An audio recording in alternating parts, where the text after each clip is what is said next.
suis ravie de vous retrouver après cette très longue absence pour les taroscopes du mois d'octobre. Alors ces tirages sont des tirages généraux qui ne peuvent évidemment pas parler à tout le monde. Si vous souhaitez une guidance personnalisée, vous trouverez mon adresse mail en barre d'infos. Ces guidances peuvent se faire en direct via WhatsApp si vous le souhaitez. Et souvenez-vous, si ces guidances vous plaisent et que vous voulez être informé chaque fois que je publie une nouvelle vidéo, vous pouvez vous abonner, cliquer sur la cloche et choisir l'onglet Toutes. Je vous souhaite un bon visionnage et vous envoie plein de bonheur. C'est parti avec mes béliers. Alors mes béliers, voilà, je vous montre la petite carte, je les aime toujours autant. Bélier, signe de feu. On est parti pour votre tirage. On va le faire en deux lignes. Une ligne pour le travail et le matériel, une ligne pour le relationnel.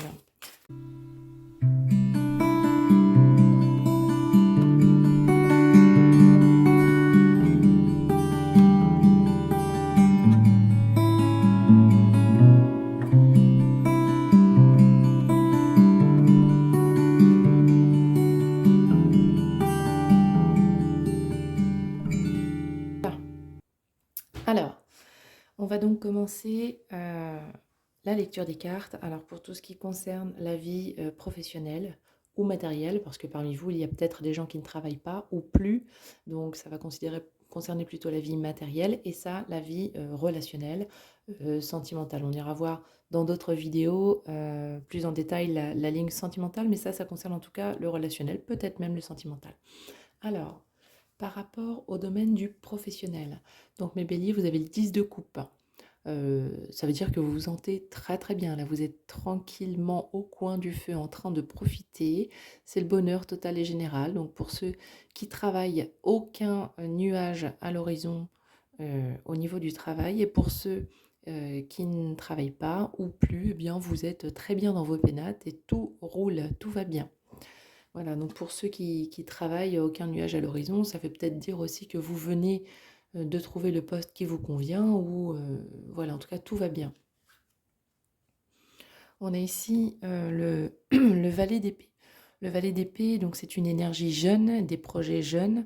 Alors peut-être que du coup, comme vous vous sentez très bien, peut-être que vous avez l'impression d'être à l'aise dans votre travail et que vous en avez fait le tour et que maintenant vous avez envie de mettre de nouveaux projets en place, de voir peut-être pour une évolution de carrière, puisque maintenant vous êtes bien là où vous êtes et que vous avez envie de progresser. Pour ceux qui ne travaillent pas, vous vous sentez tellement bien que peut-être vous vous dites, bah tiens, j'ai envie de mettre en place tel et tel projet parce que là je me sens bien, donc c'est le moment d'y aller. Et vous avez donc le 8 de bâton, qui suggère des événements à venir rapidement, une énergie assez vive, assez rapide. Donc peut-être voilà, peut-être que vous avez envie de mettre en place des projets et que vous avez envie que ça avance très vite. Donc vous y mettez avec une énergie assez vive. Qu'est-ce que nous dit la lunologie? La lunologie nous dit prenez le temps de souffler. Alors, peut-être, soit on vous dit prenez le temps de souffler parce qu'effectivement, vous vous lancez dans des nouveaux projets qui ont tendance à vous faire galoper un peu dans tous les sens et on vous dit doucement, vos projets ils vont se mettre en place petit à petit, prenez le temps de souffler. Soit on vous dit que justement, vous êtes bien, vous avez pris ce temps de vous poser, de profiter. Alors, peut-être vous avez pris le temps de profiter et du coup, vous êtes prêt à vous lancer dans de nouveaux projets. Mais je pense que ce message, il est toujours valable dans le sens prenez le temps de souffler, prenez le temps peut-être justement de profiter un peu de cet état où vous vous sentez bien, parce que des fois quand on se lance dans des nouveaux projets, on se heurte à certaines difficultés et on vous dit bah oui, des nouveaux projets, pourquoi pas, mais profitez quand même hein, de ce que vous avez aujourd'hui parce qu'a priori, c'est plutôt confortable. Voilà pour le travail ou la vie matérielle. On va passer au domaine sentimental. On a ici une reine de coupe. Donc pour moi, les béliers, la reine de coupe, c'est vous. Que vous soyez un homme ou une femme, vous êtes une personne sur qui on peut vraiment compter, sur qui on peut vraiment s'appuyer, parce que vous êtes prêt à offrir le contenu de votre couple, en fait. Hein. Vous êtes prêt à donner tout votre amour, tout votre soutien. La reine de coupe, la coupe, c'est l'eau, les sentiments, les émotions. Vous êtes pleine d'émotions, pleine de compassion et vous êtes prête à aider. On a ici le chevalier d'épée.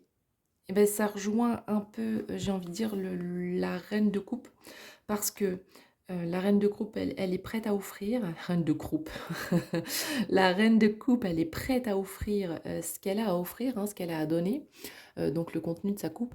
Et le valet d'épée, lui, il est dans une énergie, on va dire, assez vive, assez forte. Le valet d'épée, c'est quelqu'un sur qui on peut compter, il est il est apte à voir les choses telles qu'elles sont et non pas telles qu'elle voudrait qu'elles soient. Donc là, le valet d'épée, c'est comme si la reine de coupe se préparait au combat pour aller aider quelqu'un, soutenir quelqu'un, et elle voit les choses telles qu'elles sont et non pas telles qu'on voudrait qu'elles soient. Voilà. Et là, il est prêt, elle est prête, vous êtes prêt, homme ou femme, monsieur ou madame, vous êtes prêt au combat, vous êtes prêt à soutenir quelqu'un. Et ici, on a le 3 de bâton. Bah voilà, le 3 de bâton, il est dans la rade. Il est en train d'attendre que le bateau entre dans la rade. Donc là, il attend. C'est comme si la reine de coupe, hein, qui a tout à offrir, le chevalier d'épée, qui, lui, est prêt au combat, est prêt à voir, il est prêt au combat avec un esprit tout à fait lucide de ce qui va arriver. Et là, vous attendez. Vous attendez que ça vienne parce que vous savez que ça va venir. Voilà. Vous savez que ça va venir et vous attendez la situation simplement. Peut-être parce que tout ne dépend pas de vous, peut-être parce que c'est une situation que vous, vous voyez venir en fait, peut-être, mais vous la voyez venir, mais vous n'avez pas la possibilité d'agir pour l'instant. Vous savez que pour le moment, vous ne pouvez qu'attendre. Donc vous attendez, mais vous êtes prêt. Et on vous dit, croyez en l'impossible. Eh ben, je crois que c'est le cas, en fait. Avec l'énergie du chevalier de bâton, je crois que vous croyez déjà en l'impossible. Vous savez déjà que la façon dont vous souhaiteriez que la situation se déroule, elle est tout à fait possible parce que vous êtes prêt, justement. Parce que vous êtes prêt à agir, parce que vous êtes prêt à réagir. Donc, croyez en l'impossible, ça veut dire aussi ne vous inquiétez pas. Ça veut dire aussi, vous savez, on dit souvent quand on est un peu stressé par une situation, on vous dit crois en l'impossible, crois en tes rêves, crois en tes espoirs, crois en tes envies, parce que justement c'est ce qui va se produire. Ça va se produire comme vous le souhaitiez. Et vous êtes prêt à faire face à cette situation et vous savez que ça va bien se dérouler. Voilà mes bénis, une petite carte de conclusion avec la magie de la lune. Un petit message pour mes béliers, s'il vous plaît. Quel message peut-on délivrer à nos béliers aujourd'hui? On a Cérès. C'est en incarnant la douceur et la tendresse envers toi-même et envers les autres que tu seras capable de te sentir nourri. Accueille l'énergie maternelle et féminine en toi au quotidien. Voilà, donc on vous parle de tendresse, on vous parle de douceur, on vous parle d'énergie maternelle et féminine. Donc l'énergie maternelle qui va tout à fait avec la tendresse et la douceur. J'ai l'impression que cette reine de coupe, c'est d'elle dont on parle un peu, hein, parce que la reine de coupe, ben, elle a toute sa tendresse et toute sa douceur à donner. Et vous êtes prête à la donner. Parce que vous avez déjà été capable de faire preuve de cette tendresse et de cette douceur envers vous-même, et maintenant vous êtes prête à faire preuve de tendresse et de douceur envers les autres. Voilà mes béliers, c'est la conclusion de ce tirage pour le mois d'octobre. Donc, tout va bien au niveau matériel. Des nouveaux projets qui vont se mettre en place, on vous dit, allez-y, mettez-les ces nouveaux projets en place, parce que de toute façon, la situation là, elle est favorable, hein. Quand tout va bien, c'est justement le moment de mettre en place des projets, mais on vous dit, allez-y doucement quand même, hein. Prenez le temps, tranquillement, de mettre en place les choses. Et là, on vous dit sur le plan relationnel, sentimental éventuellement, il y a une nouvelle situation qui est en train de se mettre en place, qui arrive, et vous êtes prêts à ce qu'elle arrive. Et croyez en l'impossible, ça veut dire que Ne vous en faites pas, vous êtes prêts et ça va se produire et ça va se passer exactement comme vous le souhaiteriez. Donc plutôt beau mois d'octobre pour vous les béliers. Je vous fais des gros bisous, ciao ciao, à bientôt.